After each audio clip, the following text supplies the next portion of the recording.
This day has finally come. I mean, I can say one thing for all you students that are thinking about, you know, whether or not I should go to a four-year school, whether or not I should finish this semester. That perseverance pays off, hard work pays off, and when you're having a down day, just you know what? Think about the positive. Think about all the hard work your parents put in to get you where you're at, and look at this beautiful school that we're at. So that's all I can say, and I'd like to thank Oxnard College for helping me find myself, even at a later age in my life. I'd like to thank my family as well and all the support they've given me. Dr. Butler, our advisor for the Sociology Club, Connie Owens for the Oxnard College Foundation, and Dr. Duran for allowing us to do this financially, making it possible for us to bring Luis to get to our school today. I'd like to thank Francisco Romero from Cafe Ane for helping getting the word out to the community and all his good work in the community. I'd like to thank the Sociology Club for helping, you know, doing the community events that we have here. And before I introduce Luis, I'd like to present a check to Debbie Guzman from Student Government. Are you still here, Debbie? And we, through our volunteering in the community, we were able to get a $400 donation for ASG, which is going to be used for educational purposes. And I'd like to present that to her right now.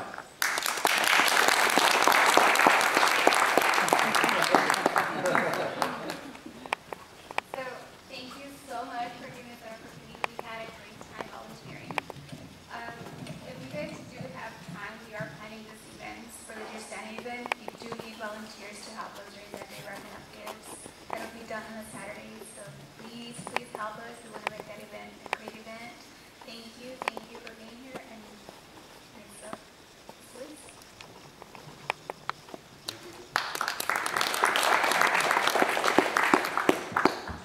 So Debbie, what's the date of the toy? What is it called? The understanding event is going to be held Thursday, December 13th, from 11 to after lunch.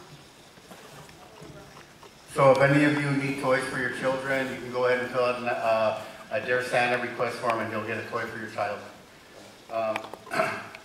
Now I'd like to introduce our guest, Luis Rodriguez, author, poet, activist, originally from LA County.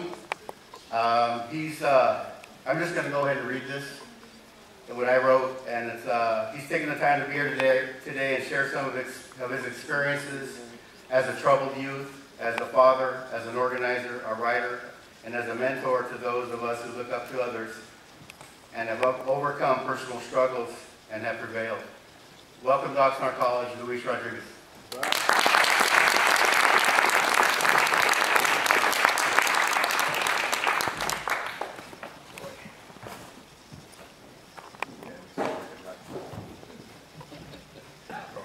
How's everybody doing? Oh, well, I'm really honored to be here. Thank you, especially for being part of this one book read thing, which I think is very important to have. As you know, oh, he just took a couple of my books. Yeah, I had them up here, if you don't mind. Oh, somebody took them. Debbie must have taken them. Oh, okay. Yeah, well, I just needed them, so I was going to go refer to them. But anyway, what I'd like to say is, first of all, thank you. I'm really glad to be here and to be part of this whole program. What I want to talk about, I hope will have relevance, but I want you to ask me questions. I would rather that we had this dynamic and dialogue, that we could share some issues. I do work with a lot of gang kids, prisoners, troubled young people, older people. I do a lot of healing work, you know, with addicts and ex-addicts, as well as battered women and anybody who's going through something, as well as I go to prisons and I go to juvenile halls, I go to schools everywhere. I just had a couple of schools come to my culture space, Dia Chucha Centro Cultural. How many know about Dia Chuchas in the San Fernando Valley? Good. If you don't know, please come and visit. It's a beautiful, wonderful space. We do all the arts. It's totally our gente cultural. Dia Chucha was named for my aunt, Dia Chucha, and we just do all the arts there, and we have the only outdoor literacy festival. We have amazing things going on. But I have field trips, like 1 to 2 schools a month come there. And usually they're the continuation high schools, alternative schools, charter schools that with kids that nobody wants to work with. And we have a really great time. And about 3 weeks ago, we had one school that had just went through, they were going to ban my book. So they wanted to come, so the kids read the book, they loved it. The principal supported my book and the school board. But the parent, I don't think she was a parent, but anyway, that wanted to stop the book, and the mayor's wife, who wanted to stop the book, came to my talk. And they were supposedly coming to disrupt, but I told them, they're welcome to come. I don't mind telling them whatever I have to tell them, whatever I have to say to the kids, anybody can hear it, I'm happy with it, but nobody's going to disrupt, because I have had that place for more than 10 years, and I never had, thanks, appreciate it. I never had any trouble. I've had tattooed face gang kids. I've had all kinds of people, no trouble. And here it is, 2 people from Lawndale area that wanted to ban my books were going to be the trouble. Can you imagine? But anyway, they came, they didn't cause no trouble. They hated everything that I said. They hated everything that we did. They hated the artwork. They hated everything. So there wasn't nothing we could say that was going to change their mind. They just hated it. But it didn't matter. The kids were totally into it. They had tears in their eyes. They were talking. They were expressing. To me, that was the most important thing, because that's what we're missing, is how we're reaching our young people. My book, Always Running, gets banned because it's read by a lot of young people. And it's read by a lot of young people because, as you can imagine, there's hardly any books that they can relate to. You know what I'm talking about. And it's a book that deals with issues that many of them are going through as we speak. Violence, family, domestic violence, sexual issues that nobody helps them with. My book has it all. And it's written in a way that you're almost there as a teenager going through it. People want to know, why did I get so graphic? Because that's what it is when you're going through it. And the kids get it. I mean, I get 200 to 300 letters a year from kids. They get the book.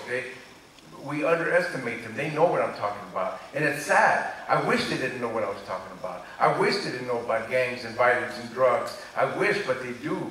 And so you need a book so that they can find something relevant, but also they can learn from. So that's why Always Winning was written, because of my experiences growing up, and also how I got out of it, because you can imagine I'm far removed from this life, but I always kept devoting myself to young people. For 40 years I've been working with gang intervention, peace truces. I've also gone to prisons for more than 30 years. I went back to give back. I felt that was my job. I survived getting shot at more than half a dozen times. I survived jails, 2 adult facilities, juvenile halls, jails all over the San Gabriel Valley, East LA. I survived 3 heroin overdoses. I have an obligation to give back. You understand? I feel that I'm very fortunate. I don't know why. I know people say, well, God is on your side, and that sounds good. But I don't know why my friends were dying. I don't know why God wasn't on their side. I don't know why people far better than me didn't make it. People got shot once, gone. People serving 20, 30 years time. People who are heroin addicts for 20, 30 years. Why did I survive it? So I don't want to answer it, because I don't got a real answer. Sure, I can say God's on my side. Everybody can say that. But to me, I don't got a real answer. It's a mystery. But the one thing that I knew, I better do some good with what I've been given. That's what I do know. And that's what I've been trying to do for over 40 years. Now, just so you know, the book is not about, people say, well, glamorizes gangs. It doesn't do either glamorize or demonize gangs. You understand what I'm getting at? I don't think that touches the reality. You don't glamorize it, you don't demonize it. The reality is much more complex. And that's what I wanted to present. These are young people who, under other circumstances, would probably do quite well, would probably run businesses, would probably be politicians, would probably be in college. But in the circumstances of being poor, migrant camps, forgotten, discriminated, you have enough ingredients, and then parents, families breaking up, bad situations at home, domestic violence. You're going to build enough ingredients in there. What are you going to have? You put those ingredients together, you put it in the oven, you're going to get a gang member. You understand? Gang members exist under very real conditions. And this is what I wanted to present to people. I wasn't born to be an addict or to be shooting people or to be a gangster. Nobody was born to do that. But if you live in a certain environment, certain worlds, believe it or not, that's the fun of the push you through. Doesn't mean everybody in my neighborhood was going to be that way. Most of them actually weren't. In the roughest neighborhoods, believe it or not, most people do okay. My wife grew up in Pacoima. How many people are familiar with Pacoima? People, you know it's a rough neighborhood. You know there's housing projects, there's gangs, poor neighborhoods, another migrant community. She grew up with 11 brothers and sisters, and you would think from Jalisco, they were prime candidates to be gangsters. Not one of them got into drugs, not one of them got into gangs. They all did very well considering. And that's great, and I honor that. But of course, for all the people that get okay, there's a lot of people that aren't okay. And I don't think we should forget them. You understand what I'm getting at? We can't forget the ones that didn't quite make it. That's the tendency, the war between the functional and the dysfunctional. You know, all of a sudden I'm functioning, what's wrong with you, you know? And we forget that we're all one community. So my job is to help people understand, but also work with those kids. Last night I had dinner with a friend of mine who just celebrated 50th birthday. A few years ago, I helped him get out of prison. He did 28 years in the California State Prison System. He's doing very well. And now he's got a girlfriend, he's got a stepson, he's got a job, rehabilitation, working with people. I told him when we got him out of prison, because they weren't going to parole him out. Actually, the parole board was paroling him out, but the governor was not allowing him to get out. We finally wrote letters to the governor. This is when Schwarzenegger was governor. And what Schwarzenegger did is, instead of opposing it, he just didn't do nothing. So they allowed him to actually get parole. So he gets out, but I told him, now you have to get back. We got you out. He didn't, I mean, can't force him. But I told him, you know, you got to do some good now. And he does. He's helping kids. He worked for Homeboy Industries, and now he's working with ex-prisoners. So that's the idea. You're going to go through something. What can you do to give back? So that's why the book was written. I also have this new book, which is the sequel to Always Winning. And it's titled It Calls You Back for a good reason. Because even when you leave that life, and I left it early on compared to some people, by the time I was 20 years old, I was done. I was out of heroin. I was not going to jail no more. I was into another neighborhood. I was already doing other work. But the madness calls you back. And it's a lifelong struggle to not get pulled in. You know what I mean? And when I was 20 years old, my oldest son was born. And I held him in my arms, just like this Vato. This Vato, you know, he's got a little baby. That's why I love this photo, because it's like he's looking at the future. And some dudes, when they have babies, not always, but a lot of them, it changes them.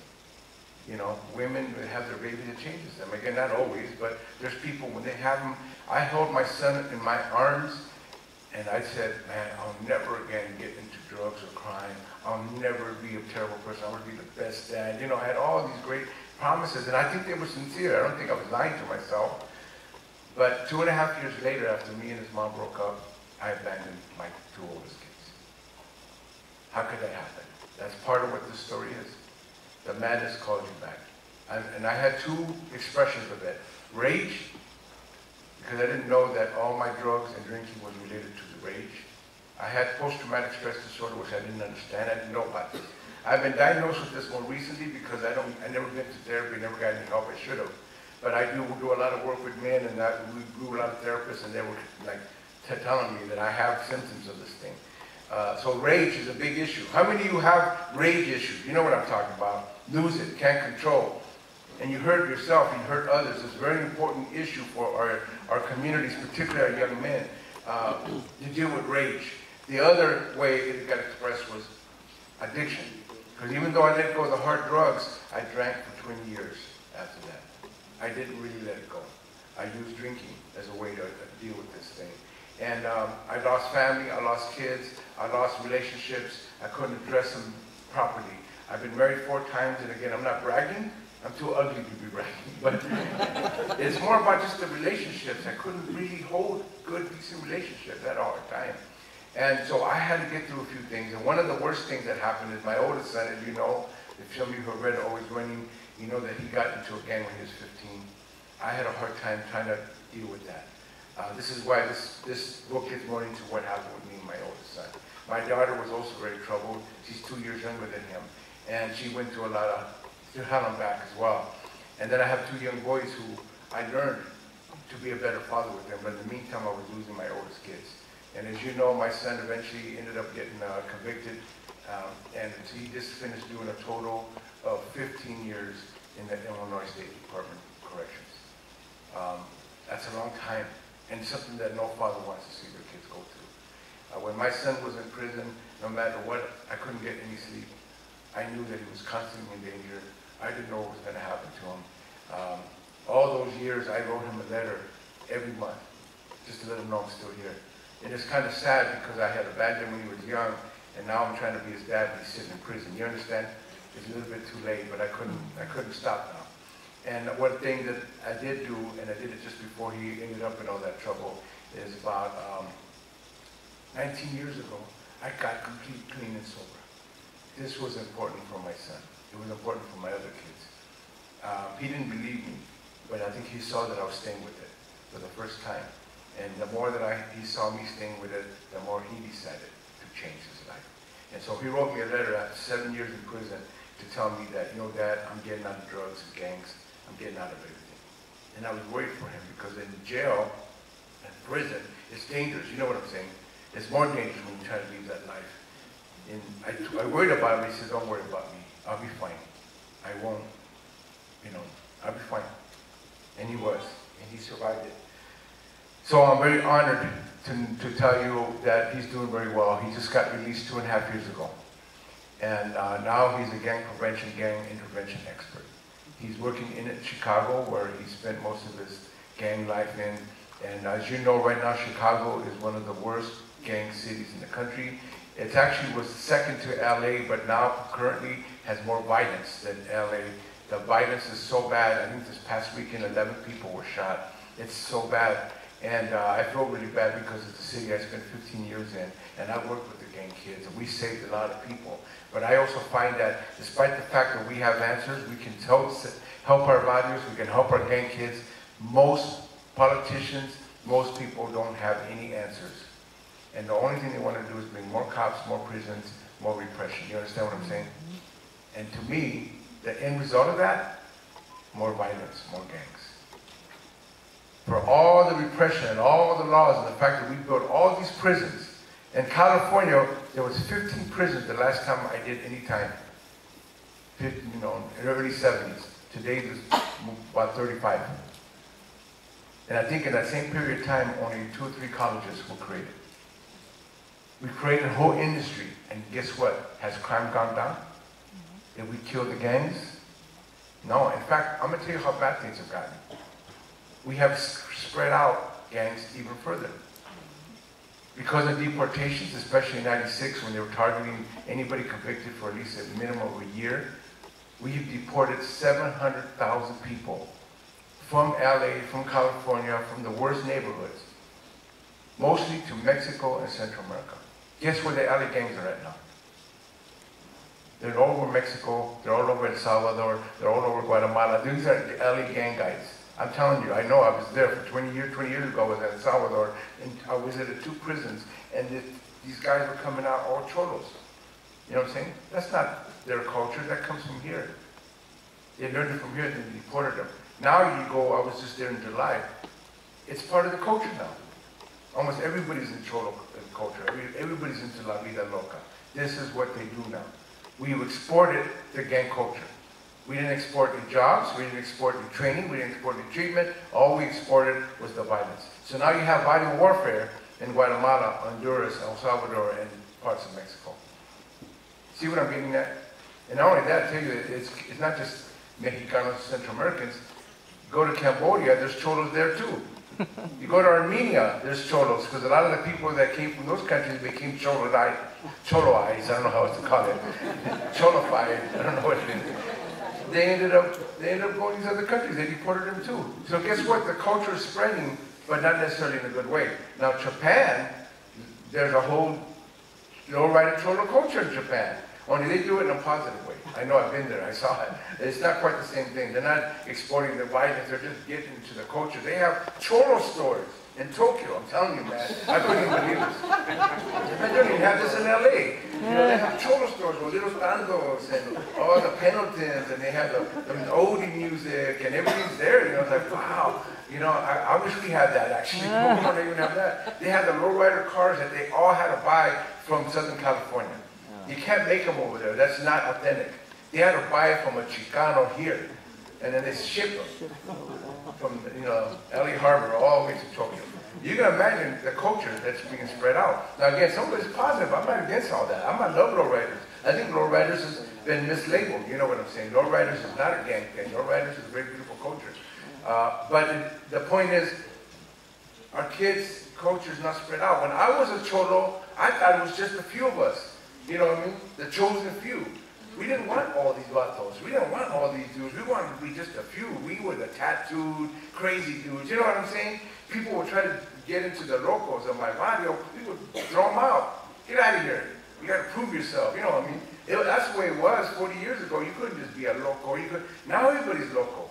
You know? Everybody, their sister, their brother, they're all locals. Everybody's local. Even their mothers are locals. Like, we just made everybody local. So it's like, oh, okay, it's not the same thing as when it used to be.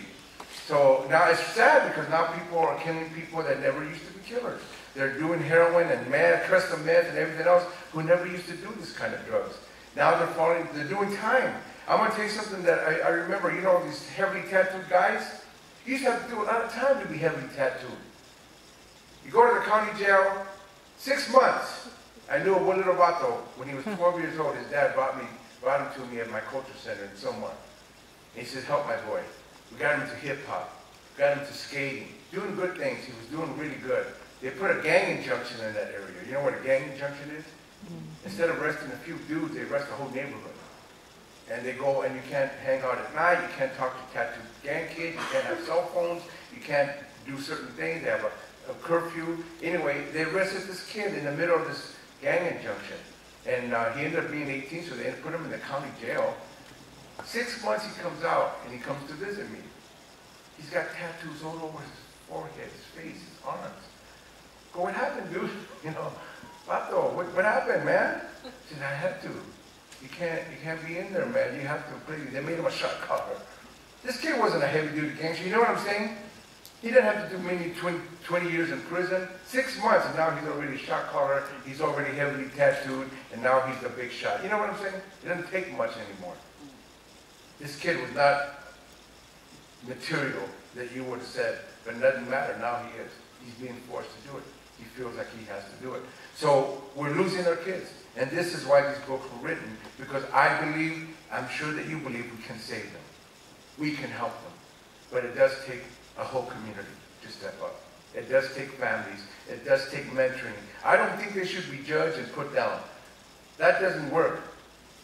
But they do need a helping hand. You know what I'm getting at? People to reach out. We were talking earlier about Scared Straight. You guys know about that program, Scared Straight? I think it's a ridiculous program myself, but it helps some people, all power to them, you know what I mean? But my attitude was, if you can be scared straight, you weren't going to be in this world. Because we couldn't be scared straight. You understand? Scared me? Hell, no. You ain't going to scare me. I mean, we wanted to go to prison. We wanted to be those people. We wanted to be those people looking at your faces. So to me, it doesn't work. But you know what does work is what I call cared straight. Care for people. You don't knock them down. You don't scare them. You just care for them. You stand by them, even when they treat you like bad. I know because a lot of kids will treat adults badly for good reason. Here's the reason. Whenever adults try to come next to me, I will tell them to drop dead. And better words than that. I don't want to. In other words, you know, I wasn't going to be helped. And I know why. Finally figured it out, because when I was a kid, just like a lot of young people, I didn't want to invest 1 ounce of emotion to any adult, because guess why? They would always walk away. You couldn't trust an adult. My parents walked away. Every teacher that I messed with or tried to mess with me walked away. Every probation officer, every police officer, every youth counselor, I could drive them up the wall that they would all walk away. So I wouldn't even bother with them. You know what I mean? So a guy would come to me and say, I want to help you right away. Drop dead. Get out of my life. I don't want anything to do with you. And they would leave. And I knew it would work. Why would I invest in them? You know what I'm saying? Why would I give my time, my feelings, my thoughts to anybody anymore when every time I got into real big trouble, they were all gone? So I'm going to tell you a really quick story, and then I want to open it up to you. When I was about 15, I'd already been kicked out of the house. I was living downtown LA. I was living in the streets. I was shooting up heroin. I ended up living in the garage. I stayed in the garage, really homeless because it had no running water. It was a small little room. People say, you live in the garage? That's big. I said, no, no. The garage was full of junk and everything. I lived in a small little room. And I might as well have stayed homeless because I still kept doing drugs. I kept burglarizing homes and bringing all the stuff we'd steal in there. I had girls in there. My homies would be all getting high in there. So, it really wasn't a decent life. Anyway, around 15, they opened up a community center in my neighborhood. My neighborhood was called Las Lomas, South San Gabriel. Some of you, anybody know about South San Gabriel, Las Lomas? Anybody? Well, I will tell you an information that a lot of people don't know. It used to be the poorest neighborhood in LA County. People didn't know this. Up to the mid-'80s, it was a migrant camp. And that migrant camp started actually by Okies and Arkies. You all know what Okies and Arkies are? Those were the white migrants that came from the South. In the 30s, it was their neighborhood. They called it Wilmore because they came from Wilmore, Arkansas. And their gang, they had a little gang too. It was called Wilmore, and they had a little symbol. They had tattoos of a donkey and Wilmore. That was their symbol. Well, by the 40s, it became more Mexican. Because then, as you know, the Okies and Arkies, they stopped, and they got going okay. Then they brought on the Mexicans because they had to bring in more people to work all the fields. So by the 40s, it became all Mexican. It stopped being Wilmore, became Las Lomas, Barrio Las Lomas. And by 1940, it was already established as a neighborhood. By 1951, we were at war already with another neighborhood, Sangra, which was the neighborhood around the San Gabriel Mission. Which since 1951, they've been at war. And I even know how it started. I don't have to get into it now, but it's like really minor stuff. You know how that goes. What started is somebody stole a bike, and I don't know which neighborhood stole what bike. Somebody stole a bike, and then that started. You know how that starts. And then pretty soon somebody's jumping somebody. Pretty soon somebody's going after somebody else, and then somebody brings a gun. You know how that goes. So they've been in war all those years. By the 60s and 70s, they were killing so many people. And that's when I got into that neighborhood. I got into, and there was dirt roads, mud when it rained, no sidewalks, little shacks. One street we called it Tijuana, little TJ, because it was just little shacks. Remember how TJ used to be, Cartolandia? Now they just put you can't see it now, but they're still there. They just put them in the way. But it used to be, remember how you guys too young. When they used to go to the border, you could see Cartolandia for miles coming down right up to the border. And now they just put it behind so you can't see it. But our neighborhood was like that, man. Poor, and we were at war with everybody because we were surrounded by suburbs. We were part of the east side, but we weren't part of the east side. Montebello, Monterey Park, Rosemead, they were white neighborhoods, and they hated us. They had sidewalks, they had malls, they had schools, they had streets, you know what I'm saying? We didn't have these things. And we were at war with the world. And they had the sheriff's deputies. They come in there and mess with us, shoot us. I lost 4 of the 25 friends that I died, 4 of them were killed by cops. By the time I was 18, 4 were killed by cops. So it was a war. We used to shoot them down. We used to shoot the helicopters down. We used to shoot at the cops. It was people talk about Vietnam. We weren't Vietnam. Only we were the enemies. Anyway, at a certain point, somebody decided to build a little community center there. They got some money from, remember CYA and all that, whatever the old programs. You guys don't remember, I'm sorry. I forget. They used to have a little bit of money here and there, so they bought a little community center.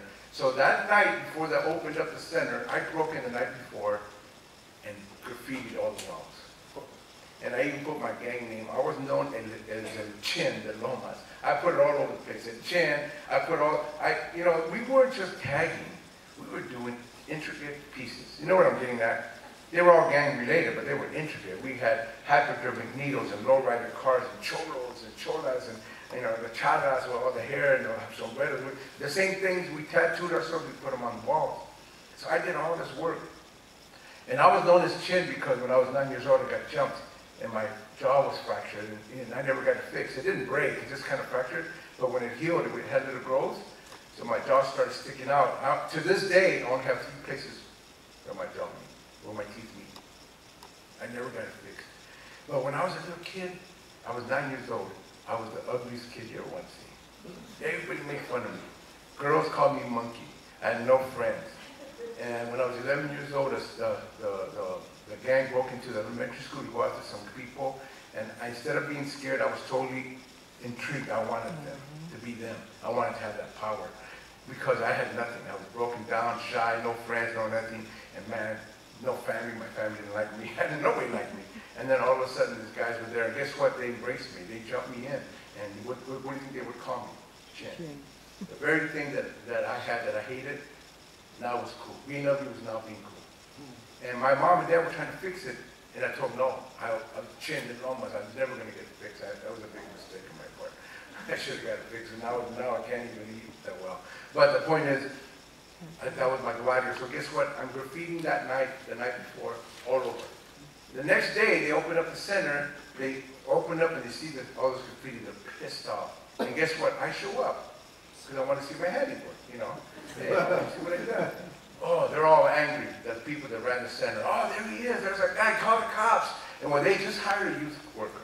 And they told him, come get me, call the cops, and send, you know, do whatever I have to do to get rid of me. Well, this youth worker was actually a former Brown Beret. Well, he was a Brown Beret. He was a Chicano activist. He was a Chicano conscious leader. I didn't know. He ended up working as a youth worker. And instead of calling the cops and putting me away, he talked to me for the longest time. And of course, I did the same thing, dropped dead. How dare you come into my life? But you know what? He never gave up on me. You understand the power of that? He never gave up on me. He even one day brought me a book of murals, because he says, you should be a muralist. You're just doing all this graffiti. Why don't you learn to paint beautiful murals? I said, I don't know anything about that. I'm not an artist. You know, he showed me, nobody ever showed me this, a book of Mexican murals. You know, the Mexicans pioneered the whole public art thing in the 20s with Siqueiros and Orozco and Rivera, how they made this beautiful art. And then they had a section in the back about the Mayas, how the Mayas had painted all their temples with beautiful murals. I didn't know any of this stuff. Nobody ever taught me this. It was so important for me to know. By the time I was 17, I ended up painting 8 murals with 13 gang kids and 2 or 3 murals on my own. I became a new muralist because of that. Now, no more graffiti. Now I'm painting murals. And not only that, he made an agreement with me. You're going back to high school because I dropped out. You know, I went. Only because he stood by me. You understand what I'm getting at? Because here's what happens with kids that tell adults to drop dead. If adult keeps coming back, what do you think happens? You start hanging on to that adult because you're not going to find that many. And I hanged on to this dude because I didn't know, I didn't trust in the adult, and he kept coming back. Yeah, he was mad at me. He didn't always like what I had to say, but guess what? He kept coming back. And I hanged on to him. And it was the best thing I could have done because he was somebody that gave me some mentoring, some guidance, some support. That's important. I wouldn't be here today if it wasn't for people like him. Somebody who cared. Remember? Cared straight. That's the only thing that would work with me.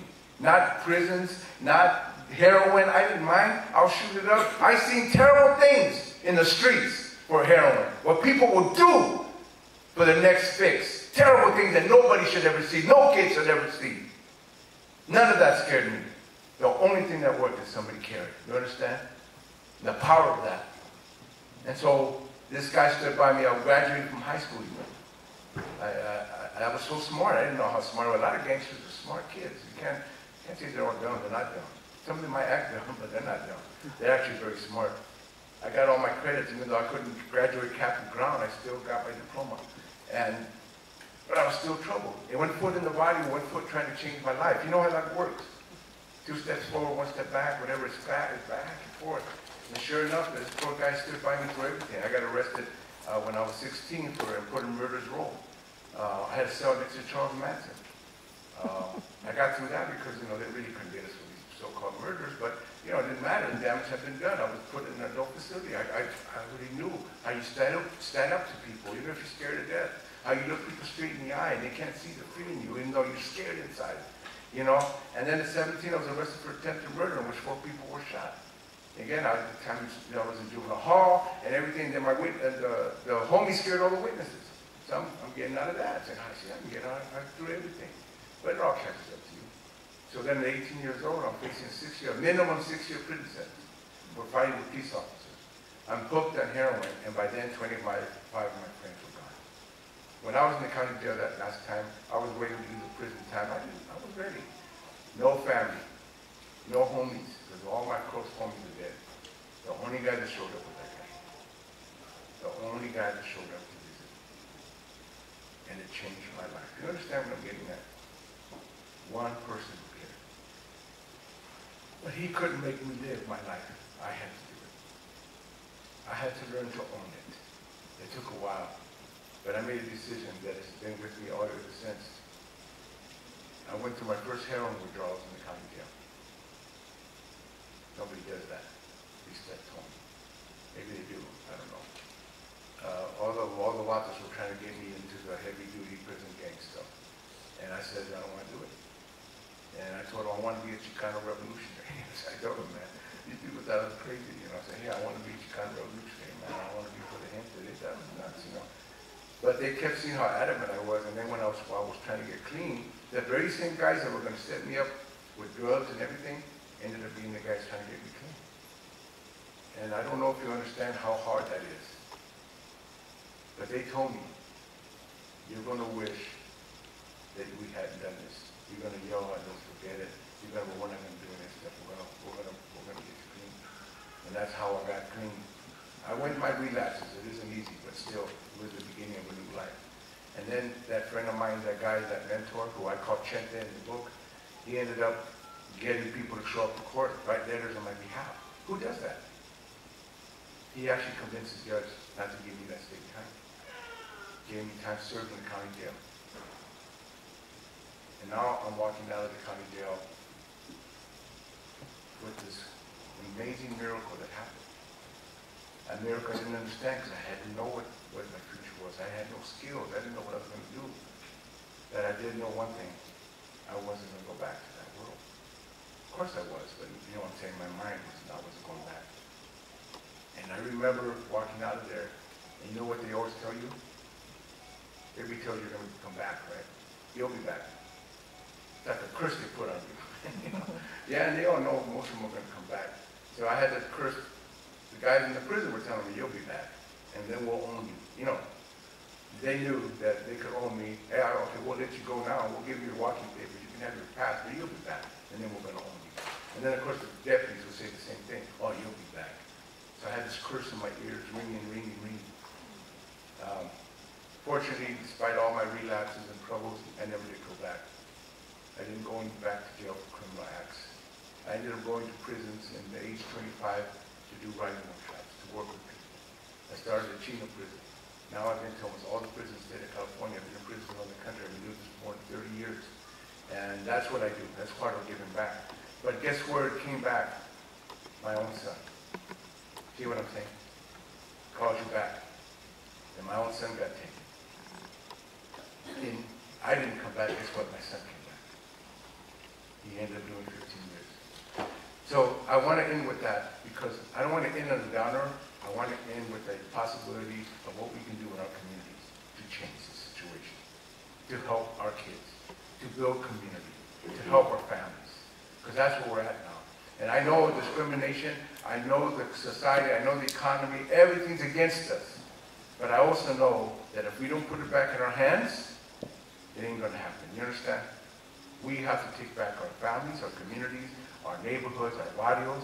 We have to take back our youth so that they get what they need, so that they can become strong, powerful, autonomous, independent human beings. I go to all these prisons and I see all our gente there.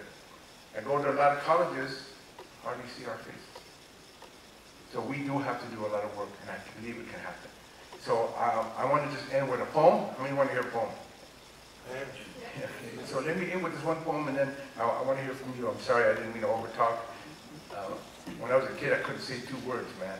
I was so shy and out of it. Now nobody can shut me up, so I better shut myself up. But let me read this poem.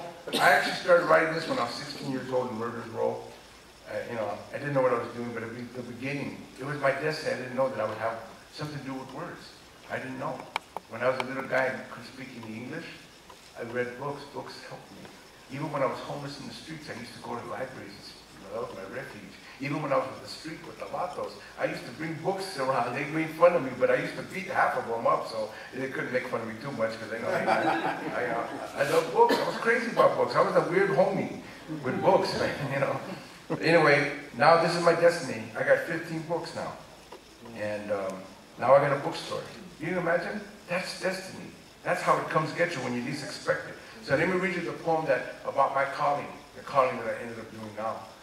Now finally clean and sober, now with my son out of prison doing good, now with 4 kids and 4 grandkids. I have an 18-year-old granddaughter that's coming to stay with us for a week next week.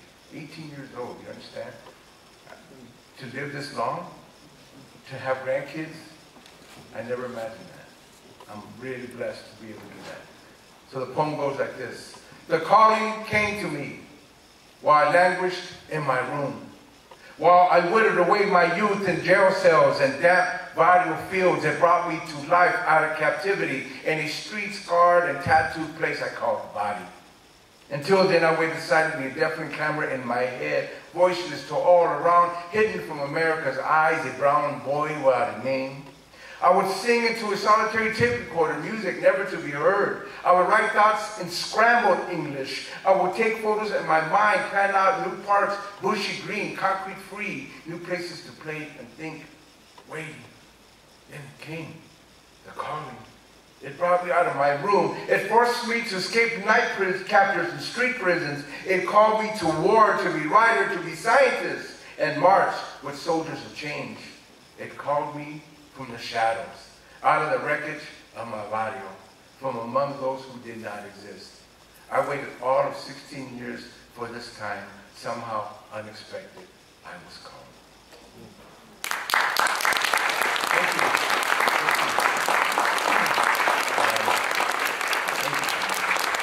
So I want to hear from you. Just talk to me.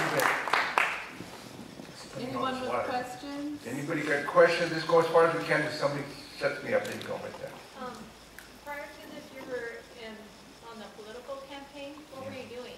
So the Justice Party was a new party just started up, and they called me up in the summertime to see if I wanted to be the vice presidential candidate for Rocky Anderson. I had no idea. I'm not a politician. I don't really care about winning office. Not really, but you know, if I was to win, great. No. It wasn't about winning. It was about having a place to speak, a forum, to raise issues. And sure enough, we did. I ended up going to, cities everywhere: Phoenix, Salt Lake City, Denver, upstate New York. I was in Chicago, San Francisco Bay Area. I was all over Albuquerque. I ended up to all these cities. We spoke. I was on Democracy Now!, Huffington Post Live. All these various people, Spanish language media. And again, we had no money, zero money. But we had a forum, and that's what I did. And we didn't get that many votes. I think the total number of votes ended up being close to 40,000 around the country.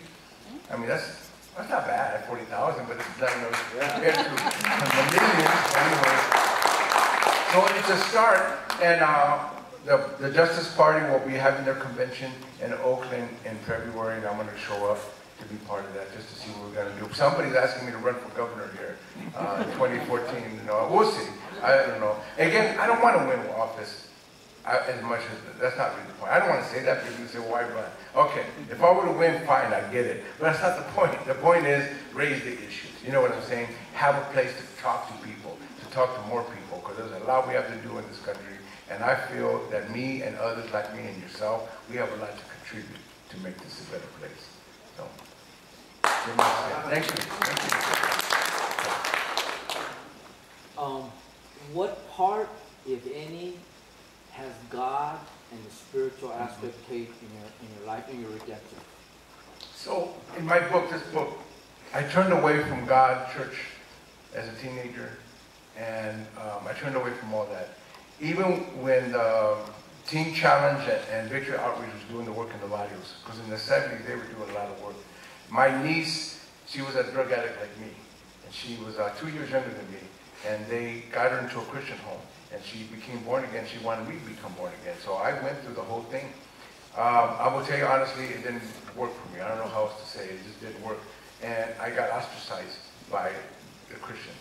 They wouldn't let me show up. They said I was the devil, all kind.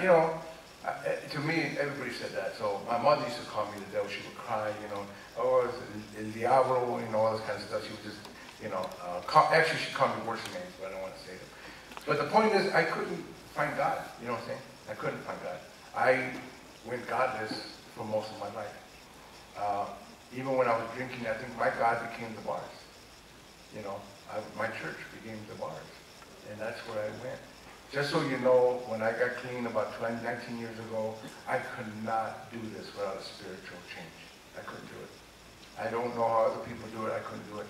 I never went spiritual for anything, but I needed to. And I have been doing that. Now, my spirituality, just so you know, is not against God or Christian or anything. It's Native American spiritual practices. That's what spoke to me. And part of the reason why is because my mother is Tarahumara from Chihuahua. Anybody from Chihuahua? No? But you know, Tarahumara, that's her family background. They were not traditional Tarahumaras, but I went back down there to meet them, to talk to them, to know. I've learned a lot from the Mexican indigenous, and also Central American, it's also Peruvian, but also Native American. So I do a lot of ceremonies now with Lakota, Navajo. My wife got adopted by the Navajo, so I go to the Reds and do ceremonies there. So I now have a spiritual engagement. Just so you know, we have a sweat lodge that we created about 10 years ago in San Fernando. It's helped a lot of people, gang members, you know, addicts, all kinds of people. And anybody know what the sweat lodge is? It's a healing ceremony. I know it's kind of hard to explain.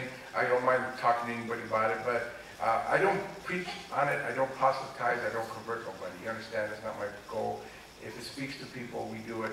But just so you know, the way we do the sweat lodge, it's not a belief system. We tell people, come in there with Jesus Christ. Come in there with Buddha if you have Buddha. Come in there, some people are atheists. We don't care. We will do the healing work. And so we now have evangelicals coming in, because I work with a lot of evangelicals because of the gang intervention work. I will say one thing about those evangelicals. I will say something very positive. When everybody abandoned the gangs, they did not. You understand what I'm saying? Over all those years, I've seen people come and go. They never gave up on the kids. And that's something that I will always remember. This is why I work with them to this day. They kept working with those kids, you know what I'm saying? And this is why I work with all these people. Católicos, evangelicals, I work with all these people, and I do it through the spiritual practice of my own native roots. But it is not against any religion, just so you know. I work with all of them. And again, I have a lot of work with the evangelicals because of the fact they're still doing it. So that would be my answer, as fast, as quick as I can do it. Yeah. In your book, Always Running, I read a little excerpt when you were in Chi-Town in the winter, chasing your son when he used to run away. And I experienced living in Chicago, and I know how cold it gets there. And I know you didn't give up on him, and I'm sure you had feelings of guilt. When did the relationship come to a point where you forgave each other, or he forgave you? Unfortunately, it took many years in prison for him to finally write me back to say, Dad, I finally know what you were trying to do. We were so mad at each other. And it wasn't just him being mad at me, I was mad at him too. He took me and my wife and his mother and all of us to hell and back. My son did every rotten thing anybody could do. And I say this now because he's a really good person, you understand? He's a very decent person now. He's got his problems, he's got his issues, but I'm going to tell you something. Every rotten thing you can imagine he did. And we suffered for it. So we're mad at each other. And I remember one day when we were sitting in one of the prisons there, and I'm sitting in front of him, and he was, you know, yammering and yelling at me for being a rotten dad, you know. And I would just listen to him because after a while I stopped trying to be defensive about it. But you know what? I got a little mad myself. And then I told him, but you weren't such a great son either. It stopped him cold, you know. And then he thought about it. And he goes, you know, you're right, Dad. He said, listen, I was a terrible dad. You weren't such a great son. Let's forget about that. And I told him, let's be a father-son now. I know it's older. I know you got kids. I know you're in prison. But, you know, let's do it. Let's be a father-son now. You understand? It's never too late. And it was really the right thing. Because now we've been very close since then. We respect each other. He told me I'm his mentor. I don't want to be his mentor. I think he needs other people to mentor him. But the problem is, he won't listen to nobody. And he barely listens to me. So at least I have an in with him. But he's somebody who I love very much. You love your kids. And I'll never stop loving him no matter what he does. He did some very bad things. He shot people. He did some things he shouldn't have done. And I don't condone any of it, you know what I'm saying? I don't condone any of it, but I love my son. What can I do? And I don't want him to do anything that won't hurt me. So my thing is to help him get healing, so he don't hurt nobody. He don't hurt himself, and he can do some good. So that's kind of my efforts now. Yeah. A while ago when you were saying that when someone tries to help you, you would tell them, drop dead. But what about your family, your sister or your mother or your grandfather or your grandmother that's been there for you and have set up a good example, like when you try to help them, why can we not help you? Yeah, very good question about family. My family, they weren't into criminal crimes, they weren't drugs. Nobody got into the gangs in my immediate family but me. Somebody had to fall through the cracks, and guess who it was? My brothers and sisters did not do drugs or gangs. I'm the only one. Instead of being very hopeful though, they pushed me away. You understand? And I don't really blame them. Part of me says they shouldn't have done it. On the other hand, I don't blame them. I was a pain in the behind. I was really somebody you couldn't deal with. But personally, I thought they should have kept me in the family. But their attitude was, if you don't do what I tell you, my dad had no emotional connection. He was a hardworking guy. I don't want to put him down, but he had no emotion. You know what I'm talking about? These emotionally cold fathers, never hug you, never say they love you, never. But guess what? Yo mando. Lo que yo digo, lo tienes que hacer. That's what he would say. So, hey, I don't like to listen to him. My mom was a little crazy, going all over the place, screaming and yelling, Dios mío, porque mi hijo, and everything, that I was already rotten, podrido, the whole thing, So I didn't help. She went emotionally weird, and my dad went emotionally cold. You know what I'm getting at. Now, am I putting them down? No. They were hardworking people. They lived good lives. They went to church. They were good people, so I don't put them down. I just couldn't fit in the world, and they didn't know how to help me fit. You know what I'm saying? So I was estranged from my family for close to 30 years. So when my dad died, I didn't go to school. And my mom got lymphoma maybe around 1998, 99, and I knew that I couldn't let her die without me coming back. This is why we moved back from Chicago to LA, to be close to my mom. I had to. I couldn't let her go like that. You know what I'm saying? I hadn't talked to her that much. I only talked to her about 2-3 times over 30 years. Terrible. It shouldn't happen that way. So I went back. And I just should let you know, and it's in my book. My dad I didn't care for. My mom I did. In spite of the fact she was a little crazy. I cared for her. So I would go back, and I remember that I told myself I got no more issues with my mom. No more. And I would sit down with her, and we would watch. She loved to watch American Idol. I don't know why. She didn't even speak English, but she would watch it. And I used to sit there in her little house and just hold her hand. And just spend the time holding her hand, not even talking. And she finally died in 2008. And I think at least the good things were reconciled before she passed. So I think that's the only good thing I have to say. I will tell you another funny story. I have a beautiful center, the Activism Center Cultural. And it's a bookstore, it's beautiful. None of my family shows up. I don't push them, I don't give them, they don't like it, they don't like me too much, but they don't show up. But guess what? My sister one day brought my mom, she wanted to see it because it's named after my Dia, so she wanted to see it. So my mom, before she died, she comes in there, she has those walking things, she's walking in there, and she starts to cry. And I'm like, oh, Mom, why are you crying, I didn't do this, you cry. You know what she says? She says, Mijo, she said it in Spanish, but she says, Mijo, I think you're finally going to be okay. Can you imagine? After all those years, finally here, she's going to be okay.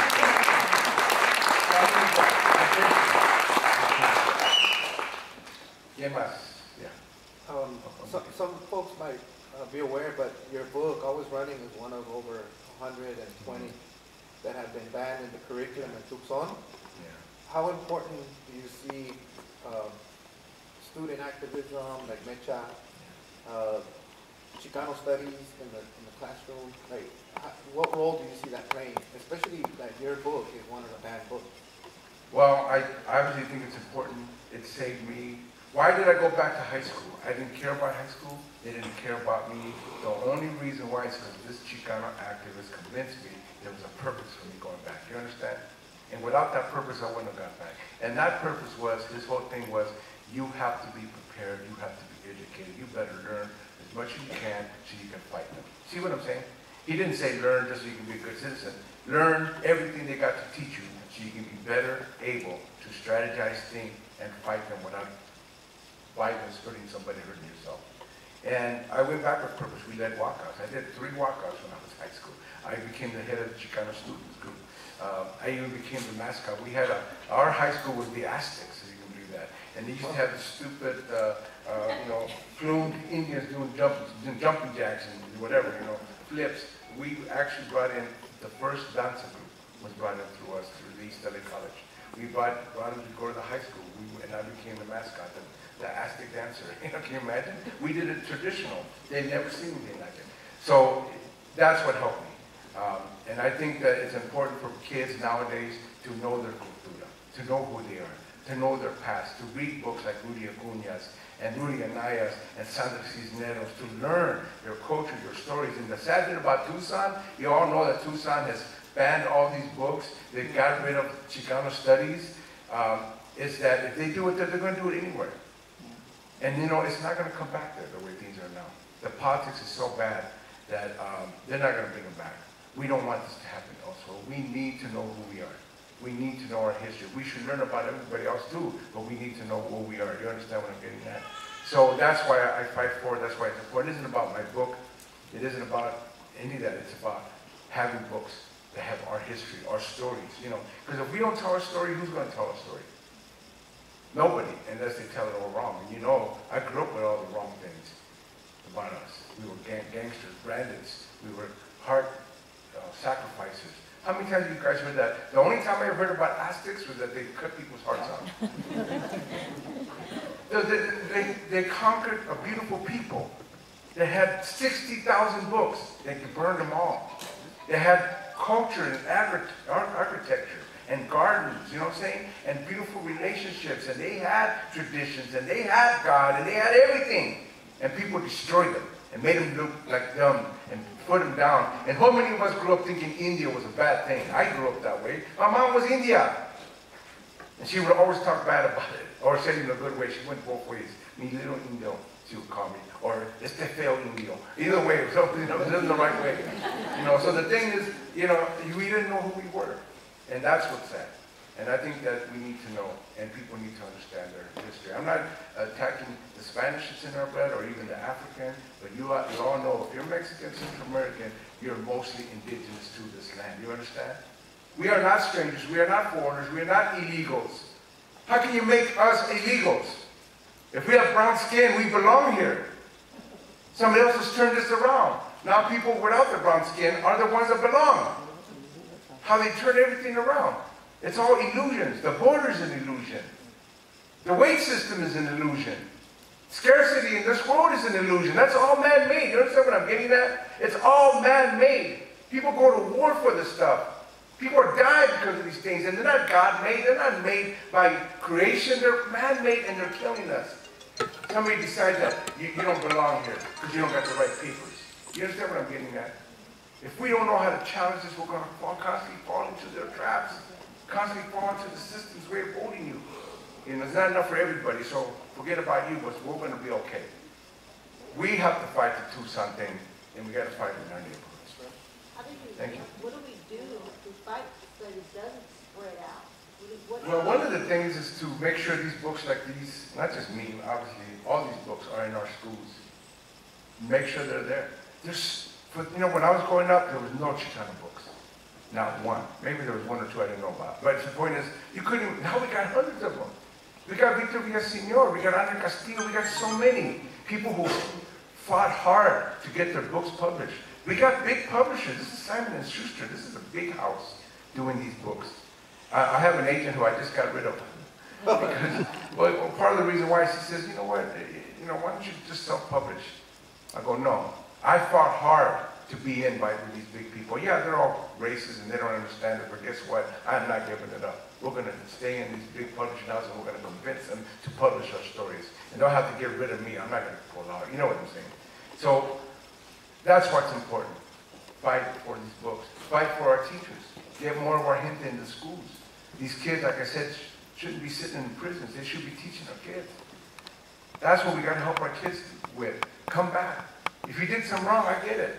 But do right now, you know what I mean? Now just say, hey man, I messed up. Build a character off the trouble that you've been through. But build that character. Get courage. Because I know a lot of people don't go to college because they don't got the courage for it. Because they're scared, they're afraid. I know how we try to send kids to college and they come back. I don't want to go. Man, they're crying to us about, I can't stand these people, I can't get nothing, you know, so we have to sit them down and say, no, you're going. And you're going to fight them, and you're going to do it in a good way. You're not going to fight them like a crazy nut. You're going to fight them with thoughts and ideas and imaginations and stories and with knowledge. You understand? We're going to fight the system with knowledge. We're not going to fight it with a bunch of guns because we're just turning it against us. We're going to fight it with knowledge. There's a hand back there. Yeah.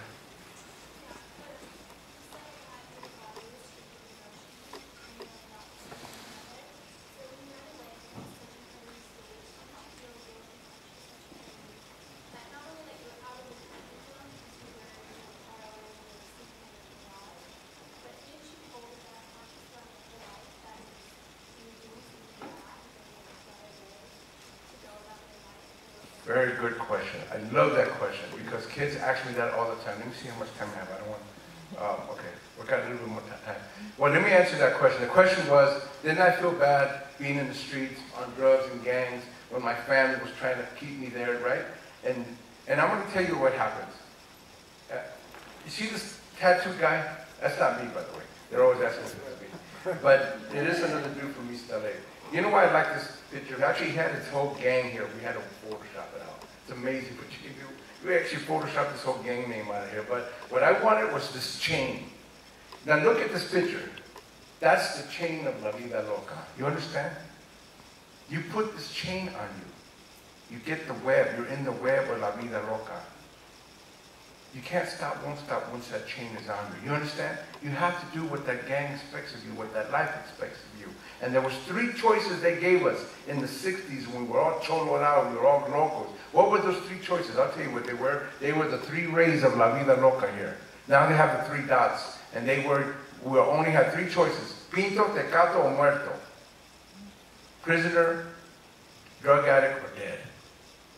That was the chain that we accepted. You understand? You know how hard it is to have a way of thinking that is so messed up that you think that that's the only 3 choices you have. That's what we put on us. And guess what? He's got the Virgen de Guadalupe in the middle here. A lot of guys do that for protection, you know, and everything else. But underneath here, it's very telling. You can't hardly see it, but underneath it says, Perdóname, Madrecita. So he knows what's good and right and wrong, right? He knows what's right and wrong. He knows, he loves God, he loves the Virgin, loves his mother, but guess what? Once he has that chain on him, all he can do is ask for forgiveness. You understand the fatalism caught in that world? So even if I love my family, even if I wanted to be, I was caught in that world. It's sorrowful. It's a sorrowful world. You feel you don't have any way to get out of it. This is why part of the work that I do is to help young people get imagination. Because there is no imagination in this life. You understand? You have no options. There's only one way to go. Somebody messes with you, what do you got to do? Somebody disrespects you, there's only one thing to do. There's only one way to fight through anything. Any issue gets resolved by one way. You understand what I'm saying? You got to hurt somebody. There's only one way to handle it. A girl treats you badly, you got to hurt people. That's why the imaginative work is so important with these kids. This is why I have arts in my culture center. I have tattoo gang kids come in there. It's not an anti-gang program. I don't have, but guess what? They come in there and I treat them with a lot of respect, as long as they respect our place. And guess what? We give them arts. We give them song, music, dance, theater, writing. That's how they learn. So what I didn't know at the time, is that I put myself in that chain. And I had to accept. Part of it was no family, no mother, you know, no brothers and sisters. I had to accept it. I was sad. I was sorrowful. I didn't like it. You know what I'm saying? But that's part of it. Yeah, you had no question.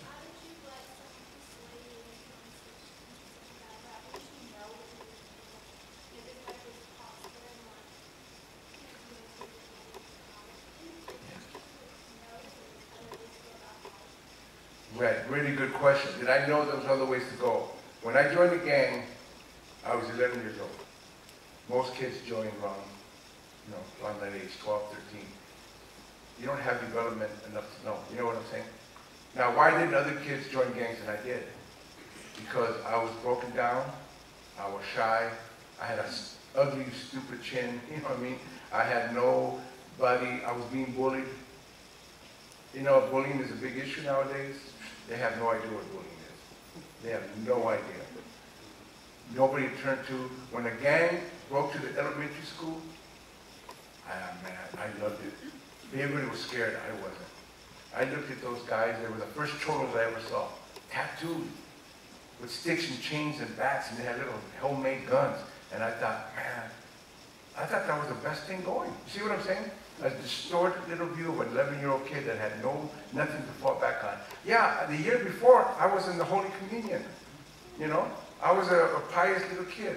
My best friend got killed when I was 10 years old. And that changed my life too. Because when he died, nobody seemed to care. He was gone, that's it. I went through a few things that kind of, and a lot of people go through it, that kind of pulled me in the gang when the gang came. And one of the sad things is that they didn't recruit me, I recruited myself, you understand? I wanted to be in the gang. I wanted that power, wherever it was. I wanted what they had. It was wrong, it was distorted, it was confused, but that's what happens. Some kids, if they don't get proper help, don't get proper love, don't get proper caring. How many kids you know don't get love at home? My dad was emotionally weak. And he was strong in other ways, but he was emotionally weak. My mom was crazy. I don't blame her, since they were good people. You see what I'm saying? But they weren't there in a way that I needed to be there. This is where I learned with my son. I wasn't there for him. He's joining the gang. He should know better. I have this life, you know what I'm saying? I could have showed him. He's joining the gang. Well, what happened? Well, I can see exactly why. I can see, like I said, all those ingredients, put them all together, put them in the oven, you're going to pop up a gang member. So, and again, that's not an excuse. That's just not even a justification. It's just what happens to people. If they go under certain things, you're going to have opportunities to join gangs versus not. You know what I'm saying? When there's nowhere to go. By the way, just so you know real quickly, people with money, you think they don't got trouble kids? Man, their kids are in worse shape than our kids. But I tell you one thing I learned is I've gone to well-off schools. I went to the main line in Pennsylvania, one of the richest areas in the whole country.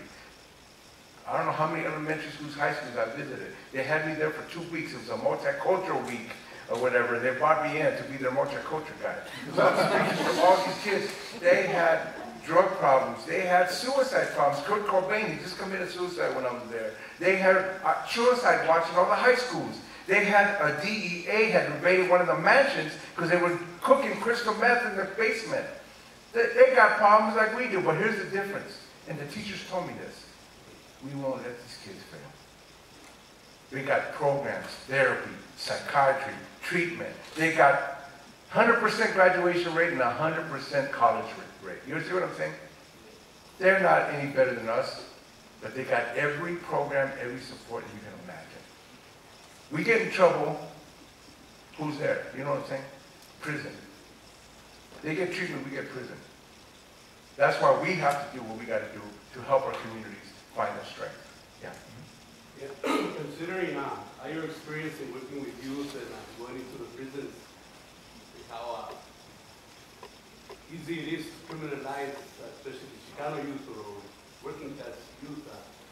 What do you suggest or recommend in terms of addressing the issue of police brutality, police harassment? Oh my God, that's been a long issue, man. We've been working on this so long, it's kind of sad. I do think, though, I will tell you that now for the first time in LA, the LAPD, who I've fought all these years, and for good reason, have opened up their doors a little bit to gang intervention. This is one of the things that took many years to finally convince the city.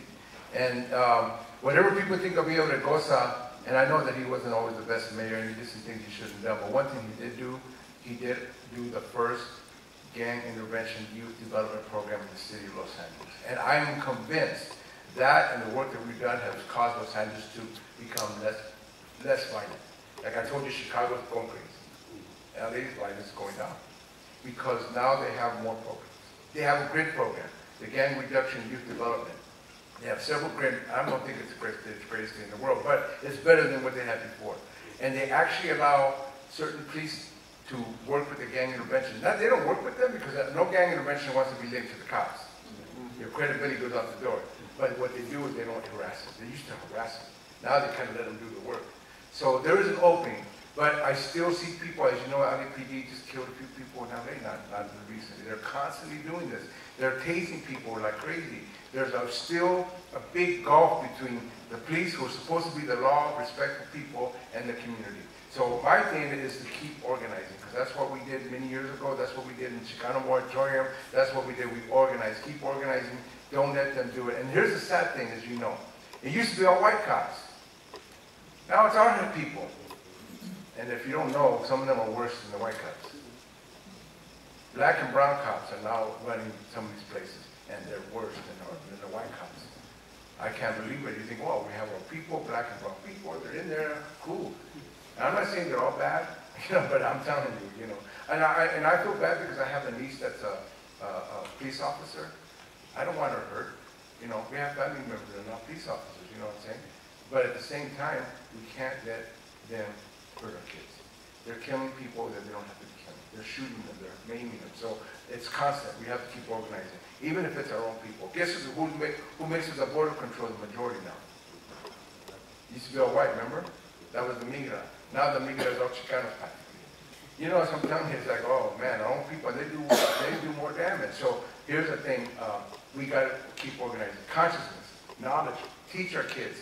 Give them knowledge, awareness. Even if some of our kids decide to be police officers, give them enough consciousness so they don't become bad police officers, and they become a force of the community in the police. You know what I'm saying? I know one guy who spent 18 years in the police department, Chicano guy, and he told me that they actually made him become an agent, undercover agent, against Mecha. Not against gangs, against Mecha. Why would you do that?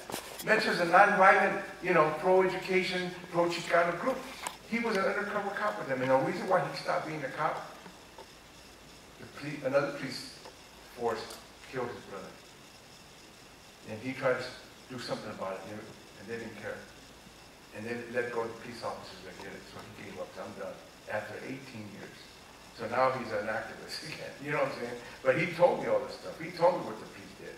So here's the thing, keep organizing. Don't let it go by. If you have family members that are police, I don't think you should treat them like bad. Work with them. I have kids that want to be probation officers. I tell them, okay, well, you better be the best probation officer ever. If you're just going to do the same old thing, we don't need you. But if you're going to go to school, learn the thing, and work there, help kids. That's my thing now. If you're going to, I have kids that want to be police officers. Then be a decent, honest, hard-working police officer. Work for the community. You know what I'm saying? And there are police officers that do that. I don't want to put them all down. I know some really good police officers. It's kind of rare because when I grew up, I didn't know any. I didn't believe it was possible. There are some. But again, you're talking about a whole institutional system. That's what you're talking about. That's hurting our kids. So yeah, we need to get organized. Let me get one or two more questions. What can you share with the young Chicano of today when our old lifestyle was calling us back, like I used to call you back? Yeah. And what can you share, or what are some of the things that you did that we not to relapse, not to go back to our old way? Okay, so what can I share? Let me give you 5 things that I tell the young people today. And they're very extensive, but I will give them to you quickly, but I'm sure you can figure out how important they are. I tell you, these are 5 things you need to do. I can give them 100 things, but I told them, keep it 5 because you can remember 5 things. 1, I tell them, get help. Because we overthink we can do it ourselves. If I didn't have that mentor guy, if I didn't finally open up to him, I wouldn't be here. I had to make that decision. Okay, he's standing by me, he keeps coming back. I call him out, he keeps coming back. I get in trouble, he keeps coming back. I decided finally to win. You have to create community, even if it's temporary, even if it's 2 or 3 people. If you're on drugs, get a treatment program. If you need a church, go to church. Anything that helps you, you got to do it. So get help. Don't think you can do it by yourself. 2, find your passion, your art. Mine became writing. It could have been art, it could have been music. Some people love mechanics. I go, there's an art in mechanics. Some kid told me, I'm not an artist, I want to be a mechanic. I go, don't you think there's an art in mechanics? You can tell when you have an artist mechanic fix your car and the one that doesn't do it that way, when the car doesn't work. So, same with teaching. Art, teaching is an art. Everything has art in it. So I tell them, find an art, find your passion, whatever you love. 2, 3, I tell them, find a cause bigger than yourself. It isn't just about you. It ain't just about maybe 2 or 3 people you know. It's about the community. And maybe here's a big cause, being a good father. Isn't that a good cause? That's a good one, man, being a good mother. If that's your cause, hang in there with that. We need better mothers. We need better fathers. So I told him, any cause that's bigger than you. It isn't just about you, or whatever you're going to help. The fourth thing I tell them is to, I'm sorry, am I ready for? Yeah, find a spiritual life. And this is what we're talking about. You got to find a spiritual life. It's hard. I didn't have a spiritual life. And you know what? I don't even know why they call drink bottled spirits. Because it's false. It's false. You don't drink. If you really get spirit, you don't need the spirits. You know? But we don't get it, so we're drinking it all the way. And I know people who say, you know, they love God and still drinking. They're not that spirit. Because I'm telling you, that's all substitute for real spirit. And through spirit, people need it. They need to come alive. They need to connect with a creator spirit any way they can. That's important. So the fifth thing, and this is the one that summarizes all of it, and this is the hardest one. Learn to own your life. That is hard. How many of us don't even know what that's like? We turn our life over to other things. I did it to the gang. I did it to heroin. I did it to alcohol. I kept turning my life over to other things. I had to finally say, I'm owning my life. And I want my kids to know that. And I want everybody to see it's possible. Owning your life is the key to all of this.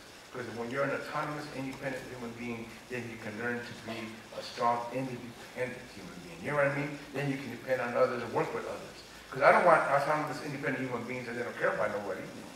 I want them to be that way so they can find the thing that ties them into community, to family, to churches, to organizations, to the movimiento. Hear what I'm saying? Interdependent means you got to have independent, autonomous, creative, inventive people connecting with others. So I know we're going to have to end. So let me get one more and then we'll end it. It's not a question. I just wanted to say that if you really wanted to know about your roots and, you know, be proud of your the aspects or the, you know, your roots, read a book by Gary Jennings. It's called Aztec, and you really will be proud of who you are, really. You know, what a great our civilization was, and cleaner than the European people. No, but it's really, really a good book if you ever want to know. Yeah, so again, well, let me just say that again, knowing our culture, knowing our roots is very important. The one good thing is when I was a Chicano learning this stuff, I didn't know what I was doing, but now we do know people who do know. We do know teachers, we have elders, and so they're there. So you don't have to look like, I don't know what it's like. There are amazing books out there, there are amazing people who are doing this work. And again, this should not be against any religion, should not be against anybody's belief system. This is just roots you. The Navajo elder that we go to for ceremony, traditional Navajo, he's also a Christian. He doesn't see the contradiction. He's Navajo, so he has to do it his traditional way. There's no way around it. But he's also Christian, so it's okay, fine. In other words, let's imagine something bigger. Let's stop putting boundaries and blocks. You know what I'm saying? Let's stop trying to cut ourselves up and get fractured. Now I can't be Christian, now I can't be Spanish, now I can't be... I'm Spanish, I'm African, and I'm totally Indian. You see what I'm saying? I'm all these things, and all of them matter, and all of them make me one person, and I can still interact with everybody. And guess what? As much as I don't like this system and this society, I'm also American. I have to fight for this country. I have to make this country better. I have to make this country good for everybody. I have to make it so that everybody comes to this country, everybody belongs, everybody contributes, and we can make this a beacon for the world and not the empire that goes to war and hurts people. So that's my idea. Let's make it better for everybody, and everybody belongs. Thank you all very much.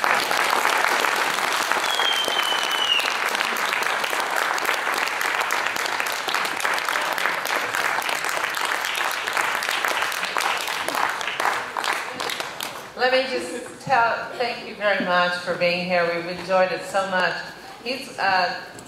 Mr. Rodriguez will be signing his books outside at the table after the lecture, so we really do appreciate it.